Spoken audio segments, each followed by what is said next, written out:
up, guys? DT Ninja here to give you guys my RuroKen Hokkaido Arc Chapter 25 discussion. Okay, guys, as promised, here's the discussion. And yeah, so at the very beginning of the new chapter, of the latest chapter, Kanryu Takeda is revealed to be Gato-san. Yes, guys, Gato-san is Kanryu Takeda. And if you guys remember, this is in the Kanzenban edition of Kenshin's collection. Kanryu Takeda obviously murdered and killed the Oni Waban group, right? And there's Kanryu here, and he's trying to take down Aoshi Shinomori for him disrespecting him, and his own men, shield him, all right? Now, what's great about this, not this scene, but what's great about this is that Sano gets some hits in, when he first sees him, and once he starts talking all this crap, Sano just starts knocking him back, and it was great. It was great to see Sano, get some shots in for Aoshi. Now, it would be interesting to see, Aoshi's reaction to it, because Kenshin's reaction was priceless. He was like anger, surprise, shock. I mean, and obviously, Kanryu was completely shocked. So, yeah, but that was great. But it would be interesting to see what Aoshi would do if he's matured enough to hold back, or if he would just go off and murder him immediately. I wonder that. I would say he's probably matured to the point where he could probably hold back, but at the same time, he might punch him. I could see him, knocking him back, kind of like Sano did. So, but that was great. Okay, so I have a few questions to discuss here. We have 6 total discussion questions. The first one, why was Kanryu brought back to the story? So I was on Reddit, as I am a member of the community in Kenshin, and I was reading some of the comments on my chapter that I posted on there, and some people said that there's no reason for Kanryu to be brought back. And my take on it is that it was necessary, but it's not for comedy relief. Now, if you think it's for comedy relief, I think you're missing a big part of the chapter, because Kanryu is not the main focus of the chapter, if that's what you think. Even though it says that man Kanryu is the title, the whole point of the chapter is to show that Kanryu's way is wrong. It's wrong. He's a prisoner, right? He's a prisoner originally at Kabato Prison. He's sent to Kabato Prison at the end of the whole affair where he shoots down with his Gatling gun all of the Oni Waban. Remember, he tries to take Megumi with him, but, Kenshin covers her mouth. And so he goes off to Hokkaido. So when he shows up in this chapter, it actually makes sense, because he was at Kabato Prison. And yes, he was a toilet staff. I mean, he was scraping toilets. But at the same time, it does make sense. He was there for 5 years. And so Kenkaku Heki's assault on Kabato Prison broke out, most of the prisoners. So they were free. They were set free. It makes sense why he's there. Now, why was he specifically brought back? It was due to the next generation. It's not just to show his comedy relief or his, usefulness to the Kenkaku Heki, which he kind of was useful, right? He was selling swords, but actually it's about Iran. So the chapter is called That Man Kanryu, but actually, when you look at it, the whole scope of the whole chapter, you can see Iran, especially at the beginning, you can see him, and he's just trying to make money, right? You see him kind of scheming with the other two, Ashitaro and Asahi, and he's like, okay, I talked to him, I talked to Kenshin, and I also talked to Gato. So we have both ends that are going to pay us money. So they're kind of scheming and trying to manipulate the whole situation. So you can see him, he's kind of has a business kind of mindset like Kanryu does. So you can see kind of the new generation, how that kind of thinking will end up. So you can see he went to jail. You can see he's with criminals again. You know, he's saying that it's not against the law, but he's actually breaking a lot of laws. But I did like when Kanryu was like, well, you're no better. You use a sword all the time when there's an anti-sword law. That was pretty funny.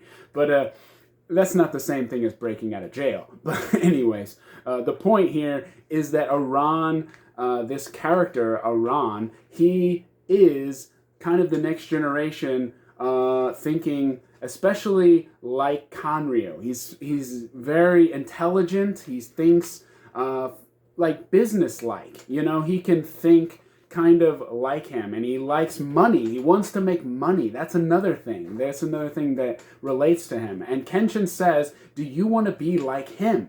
And he says, no, I don't want to be anything like him. But I still want to make money. And this is huge because there is something within those words that we're not seeing. There's desperation in there. There's something going on there. And that leads us to the next question. But before we get to that, I want to point out that this is not just about Kanryu. Like I said, it's about Aran. But you could also ask the question, why is Shishio brought back? Is there a reason for him? Of course, because his ideology, it continues through the next generation. You can see Ashitaro, a survival of the fittest. That's just how he's lived. You can see Eiji Mishima. He actually is kind of similar in a way of Shishio is. He's not meaning to, but he kind of is, you know? And Sojiro at the same time. You can see the connections there all being made. Why Shishio is being brought back. And also Kenshin is kind of, you know, losing his ability to use the Hiten Mitsurugi style. He needs a group to center around. So that again, kind of like the Juppon Gatana, the Shishio, you can see why there's all connected there. And then, so that's Ashitaro with Shishio, and then why is the Yaminobu brought back? Why are the Yaminobu being brought back? Well, Asahi. Asahi is the next generation. She wants to shine in the new era, but her past is dark. You know, it's dark because her parents, or, you know, we don't know her parents because she's an orphan, but the people who kind of brought her up, the old woman and probably, you know, the Sako, that he's pretty maniacal, but I'm thinking that they put her through some rough training, just like Ashitaro was put through rough training by Shishio. So you can see the difference in each character. There are different things that push them forward, and there's motivations behind each character. That's why I love the Hokkaido arc, because it's not just about Kenshin. There's two things going on. There's three teenagers of the next generation, and each of them connect back. So you got Asahi with the Yaminobu, which we all know, that's Kenshin, one of Kenshin's you know, greatest enemies. You know, Inishi was part of the Yaminobu, and also Shishio and the Juppon Gatana, right? Those are going to be reoccurring themes. And this new one, Kanryu, is just all about the money and Aran, because there's something going on there, and that leads us to the next discussion question, which is, what is Aran's true intentions? Why does he want money so badly? Okay, this goes back to the very beginning of the entire series for Hokkaido. At the very first chapter, he gets out of jail, right?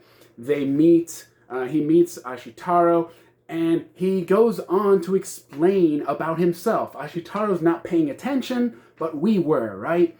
We get this image of America, and he says, I'm not meant to be in this country. This is not the country I belong. That's what he says. This is not the country I belong in. So we assume that it's America, because we see the American flag. I mean, his name is Aran, which translates in English to Alan. So that would make sense that he would want to go to America. That is his goal. That is his end goal. I think he wants to go to America. And we see it throughout. So, and I think it's in that same chapter, he goes to, or no, it's the next chapter. The next chapter is part 2 of Ashitaro's ex-con, because he goes to Yutaro and tries to sell the Mugenjin, and he's like, what are you trying to pull here? I thought you were going to America. You know, why are you trying to lie to me? You know? And so you can see, again, there's the desperation there. He wants the money. I'm not saying you would take the money from the sword to go to America, but there's something there behind that desperation, and I feel that there's something there. And the next question relates to that. Is it possible that one of his parents is still alive? Is it possible that there's a relative or someone special to him that grew up, maybe father, mother, I'm not sure, brother, sister, that lives in America, and that's why he wanted to go to America. That's why he snuck aboard the ship. That's why he was arrested. That's why he's in this predicament. That's why he needs the money. Is there something there? And would he abandon the other two for that end goal? That's another thing to think about, because you can see that desperation on his face, but I still want money. And Kenshin is like, okay, I'll think about it. And I really hope that Kenshin backs down and says no. I'm not going to do that, because I think if he gets money, he's just going to have that money greed kind of mindset that Kanryu has, and I don't think he wants him to have that. Just as the same, he doesn't want Ashitaro to grow into another Shishio. That's kind of, because, he has the survival of the fittest kind of outlook on life. So that would make sense. But we all want that to happen because Ashitaro is a badass, and that would be just great for his character to see his struggles. So, but yeah, that's a run in the whole scope of the chapter. Even though it is called That Man Kanryu, literally, the man Kanryu is more than just, a criminal. You can just see he's a businessman, he's greedy, he's an opportunist, he's cowardly. These are things that Kenshin doesn't want a Ran to grow into. That's what he doesn't want. He wants to nurture the next generation. That's what I think. But yeah, what do you guys think about a Ran? Okay, I know that was a lot. Okay, number 3. In this chapter, we see the Yami Nobu actually helping the Kinkaku Heki. Yes, if you check closely, I think it's page 9, 10, 11, and 12, you'll see there are some guys with like black hoods. They almost have like a ninja mask on, and they have like a backpack with swords. This is the Yami Nobu. This is not the Kinkaku Heki. If you look at the Kinkaku Heki, they have a special type of cloak that doesn't match that outfit. So that is the Yami Nobu. So my question here is, how early did they make an alliance? Because we see in chapter 10 that the old woman, which I assume is the leader of the Yami Nobu, makes a pact with the Kinkaku Heki member Doi. She gives him gold dust, or there's like some exchange, right? There's gold dust being exchanged, and in exchange for it, she's going to help him. Or no, it's the other way around. He gives her gold dust, and she says, I will offer you my assistance, my, soldiers, to help you in these coming battle experiments, these combat field experiments. So, the interesting thing here is, like I said, in chapter 10, which I have marked with my bookmark. So, let's see. That's not chapter 10. This is chapter 10. Here's one of my bookmarks, by the way. You guys haven't seen it already. Pretty cool. Okay, chapter 10. You see the Yami Nobu approaching, right? And then suddenly they're attacked, right? So, this is where we see Sako and Doi fight, as well as Gongu. So he fights two big members of the Kinkaku Heki, Byakuya's group. So, and then here's the exchange. The old woman and Doi, they make an exchange and their alliance is official. Now, my question is, when was the alliance formed? When was the official, that seems to be the official, because they're exchanging things for each other. But the point is, I'm trying to make, is when was the actual idea where we're going to work with each other? Not saying it was official, but you can see in this chapter, which happened after chapter 9, they were there. So that means it happened before this. So, and also, in chapter 1 of the Hokkaido arc, we see the photograph of Koshijiro, which is Kaoru's father. In the envelope, it says Ken. So on the envelope, it says Ken, and you saw Sako's reaction, like, give that photo back. So it makes me believe that maybe the Kinkaku Heki was giving them information on him, and they're supposed to track him down and find more information. So they were giving him a photograph, what he looks like. Find this man. I want to know more. That's kind of what I see it as. And Asahi was supposed to be the intel for that. So Asahi's next mission was supposed to track down Kaoru's father, ironically. So, and when they failed and that photograph was taken, that's where this retaliation comes. That's why they attacked him, because they failed. That's my thinking. And you see Sako's face when he asks Ashitaro, where is that photograph of the old man? Or he doesn't actually say the old man, but, Ashitaro said, I have no photograph of an old man, and he recognizes it. Oh, so you do know where it is. I'll drag you down to hell. Give it back to me. You can just see the desperation on his face. So you can definitely tell there was an early kind of alliance between the two, but it officially was made in chapter 10. So I kind of answered my own question there, but is it possible that it was even before, the start of the Hokkaido arc? And I would say yes, it probably was before the start of the Hokkaido arc, where they kind of were in contact with one another. He handed them the photo. Obviously, the Kinkaku Heki are the ones that probably stole that photograph. So, but yeah, okay. Next question. What is the secret behind Shimonji's power? Okay, Shimonji is the member that has the hood over. He's kind of got like it's something that covers his eyes. You can't really see. And you can see his big smiling face. But he's got gloves on, and he's known as the Gem. So you see like him shine. You see like the sparkle like on his helmet. He's kind of got like a helmet.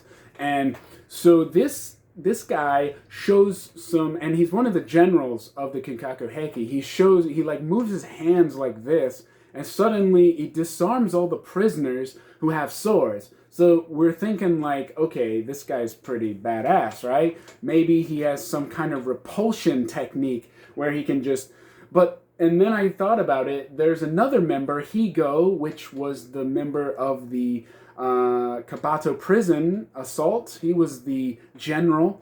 He also has repulsion. So I'm thinking maybe it's not repulsion.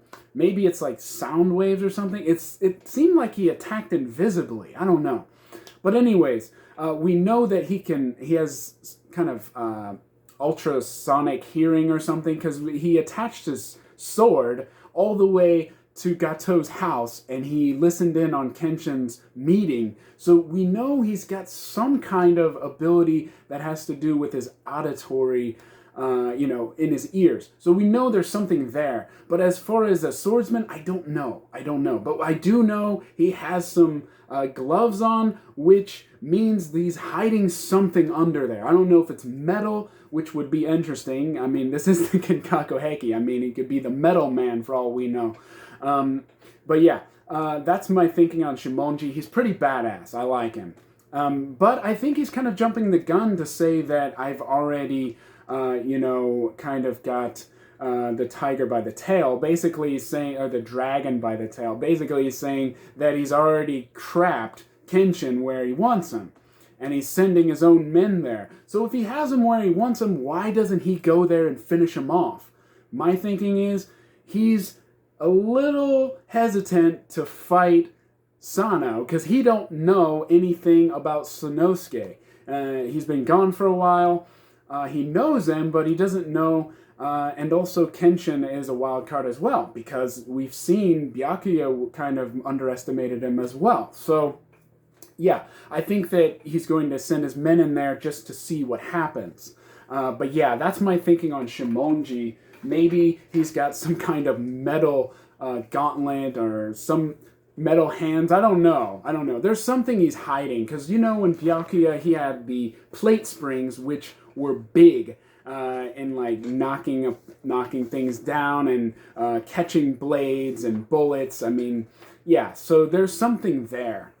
Okay, next thing. What is the Montetsu blade? The Montetsu blade is the sword that Shimonji hands over to Kanryu. So Kanryu is out of prison and he's having a hard time catching up with everybody. He finally catches up. One of the members of the Yaminobu hands him a sword and says, "You take one as well." And he's like, "Nah, I'm not taking anything. I'm a merchant. I'm gonna buy those swords from you, and I'll buy 10 times as many swords as that." And so he ends up buying the swords from the Kinkaku Heki from the member Shimonji. And Shimonji says, "This is the Montetsu blade. I want to see what effect this has on the town." So he's talking about Otaru. He's going to investigate. So he wants him to sell these swords throughout town and see what happens. And we've already seen what happens. Complete chaos. Every day there's fighting. So we're kind of getting the idea of what's happening. It's not just that, the Gato swords are everywhere. The Montetsu blade is what started it all. Now, what is a Montetsu blade? I kind of had to look this up. Okay, Montetsu literally means 10,000. Mon, 10,000. Tetsu means iron or steel. Steel of iron. Iron steel. So 10,000 iron steel. So we know this is a high quality, strong steel. We know this is a very quality, strong sword. So it is a strong blade. So how does that differ from the Gato sword? It completely is different from the Gato sword. So what happened? How did the Gato swords come into? How did it happen? The Gato swords were the big thing throughout the last chapters. So now we're getting a new sword, and we're finding out that originally is the Montetsu blade. So here's my thinking. So it is a very strong steel. It is a very good, useful sword. Obviously, it created chaos and, the riots in town, but they ran out of them because they're so popular. The people wanted them because they're very strong. And when they ran out, this is what happened. Gato-san or Kanryu decided to mask his identity. Obviously, he became Gato-san, right? And he got someone, maybe a swordsmith, I don't know, and he got someone to mass produce them.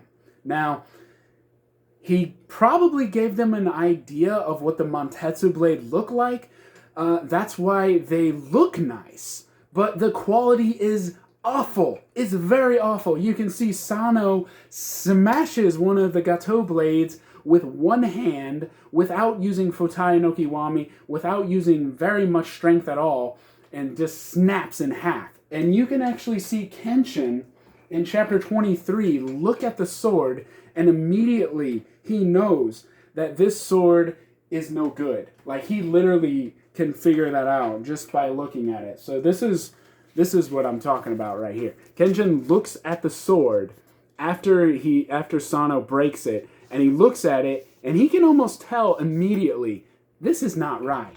This is not a sword of quality. So he probably took the mass production, just as a merchant, and he's got someone behind the scenes making the swords, and then he's the seller. That explains why he also had the daimyo sword, which looks really nice, but is not, effective at all either. So that's my take on it. So the Gato blade is completely different. It's dull, it's breakable easily, but the Montetsu blade is very strong. It's very durable. It's iron. So it's steel iron. It's very strong. So I feel like these ran out very quickly, maybe during these death battles in town. And eventually it ran out. He ran out. He bought 100 of them from him, so he obviously ran out. Now maybe he got more from him and just used it as a model for the Gato blade. But I would like to know who is behind the making of the gato blade and the symbol as well, because the symbol is quite interesting. You know, the Polonia seal. So, but anyways, that's my take on that. If you guys didn't know, the Montetsu blade is very strong. 10,000 steel blade. So pretty much completely different from the gato blade. And it also relates back to the character. Gato is weak. He's cowardly. Gato's blade is weak. It's, you know, it snaps easily. It's the same thing with the character, because we know it's Kanryu now. And then you go to Montetsu, he's the Kinkaku Heki, he's strong. I mean, their name has kin in it, so we know they're strong. So, yeah, that's my feeling on that. But, yeah. Okay, next question. Sano seems ready to fight the Kinkaku Heki member on his own. But, is it possible that there is a Yaminobu member as well? What I mean is, we saw those Yaminobu members with the swords, so it's very possible that there is a Yaminobu member lying in wait to attack them. Now, and if there were, I think it would be Sako, one of the strongest. That would be awesome. Think about it. Sano attacked him out of nowhere when he first showed up. And he was like, "Who in the hell are you?" And he had to explain who he is, right? And then Ashitaro has something with him. So that dynamic right there, Sano and Ashitaro both have something to settle with Sako, that member of the Yaminobu. So that would be great to see another fight with him. So let me show you what I'm talking about here. So this is Sako. That's Sako right there. The one that was about to show his full power. Let me show you the full picture of him. Yeah, that's when he knocks him in the head. So that's Sako right there. So yeah, that would be very interesting if one of them, I'm not saying it has to be Sano, but if Ashitaro has to fight Sako for real this time, and he has to show his full power, and this has to, he has to draw the Mugenjin. Just think of it, because he was about to do it and Kenshin stopped him.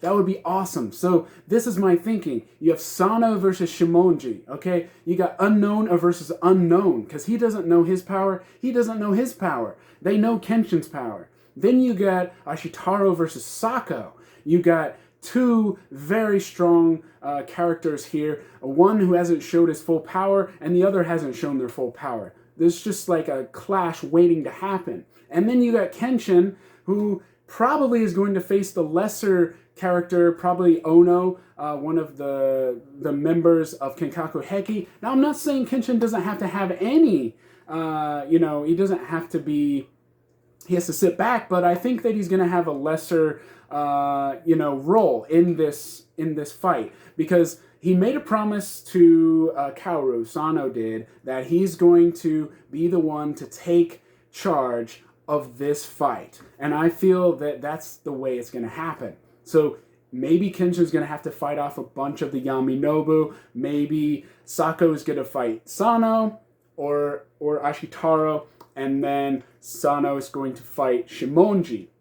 Or maybe Sano and Kenshin have to fight Shimonji. So if there's going to be something along those lines. I think that might be it. But that would be very interesting if the Yaminobu is also in Otaro. What would you guys think? That would be awesome.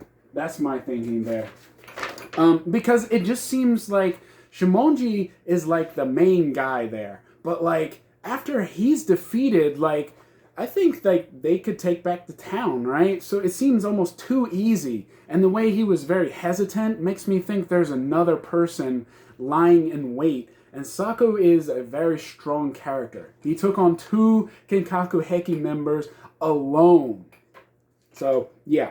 Okay, next thing. So, which member of the Kinkaku Heki do you think is in Sapporo? Sapporo is the other combat field experiment. Which general do you think is there? So, I will name a few of them. In fact, I can just show you a few of them. So, in Chapter 15, we get a good look at the generals. So, this is Shimonji right here. So he's in Otaru. I think it's going to be either Hyobe or Fuyokai. I think it's going to be either one of these two, because these two look like complete badasses. And I really want to see what they can do against Saito and Nagakura. So what do you guys think about that? And how is Saito going to fight a battle? How is he going to fight a battle? He has a broken arm, and Nagakura has also mentioned that he was hoping that Kenshin would not go all out against Byakuya because, you know, he's the one that's probably going to have to step up. That's what I'm thinking. Nagakura is going to be the one that's going to show some strength in this one. We're going to see some techniques. Also, keep in mind, Nagakura has 2 swords. He has 2 swords, unlike the others. So I noticed that throughout. So that could be another thing, because he did mention that Saito needs another sword. Maybe, I'm just thinking, maybe he might give one of his swords to him, and maybe it's one of the older swords from the Shinsengumi. I don't know. That would be interesting if that he kept it, and, you know, that would be interesting if that were true. So what do you guys think? Final, chapter 26 is coming this week. Chapter 26 coming on Saturday. So check for the latest updates on my page. I hope you guys enjoyed my discussion. And as always, I will see you guys. Oh, one last thing. One thing I noticed in this chapter, Kenshin speaks the same words as Kaoru did in chapter 21. So when he's explaining to everyone that even though the Kinkaku Heki, you know, we're outnumbered, we're greatly outnumbered, but somehow we'll make it through. And I think in chapter 21, I remember this because I have the scan of it, so I'll show you. Kaoru says the same words. She says that even though we're up against the wall, we'll still somehow make it through this. So I thought that was really great. I think it was kind of like the way of thinking, she was thinking like Kenshin. So I thought that was great to see. Anyways, I hope you guys enjoyed, and I'll see you guys in the next one.